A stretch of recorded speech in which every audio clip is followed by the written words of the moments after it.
வணக்கம். குரங்குகள் இறந்து போயிடுச்சு அப்படின்னா அதோட உடம்ப யாராவது பார்த்தது உண்டா? யாருமே பார்த்திருக்க முடியாது. குரங்கு வந்துட்டு இறந்து போறோம் அப்படின்னு அதுக்கு வந்துட்டு ஒரு வாரத்துக்கு முன்னாடியே அதுக்கு வந்து தெரிஞ்சிரும். அதனால அந்த ஒரு வாரத்துல வந்து தண்ணி, ஆகாரம் எதுவும் சாப்பிடாம ஒரு அதாவது எந்த எந்த விலங்குகளுக்கும் சரி, எந்த மனிதர்களுக்கும் சரி, எந்த வித இடையூறும் இல்லாம ஒரு புத்து, கரையான் புத்து, அந்த கரையான் புத்து பக்கத்துல போய் உட்காந்துக்கும். ஒரு வாரம் வரை தவம் இருக்கும். தவம் இருந்ததுக்கு அப்புறம் அந்த பூமி அது இறக்கும் தருவாய் அந்த நேரம் வந்துச்சு அப்படின்னா பூமி பிளக்கும், அந்த குரங்கு வந்து மண்ணுக்குள்ள போயிடும் அப்படின்னு சொல்லிட்டு இது இயற்கையின் உண்மை கதை.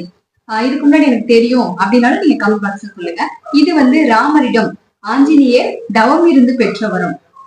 இந்த ஒரு வாரம் நான் இறந்ததுக்கு அப்புறம், இந்த குரங்குகள் வந்து இறந்ததுக்கு அப்புறம் அதோட உடம்பு வந்து யாரோட பார்வையும் படாம பூமிக்குள்ள போயிடணும் அப்படின்னு அந்த ராமர்கிட்ட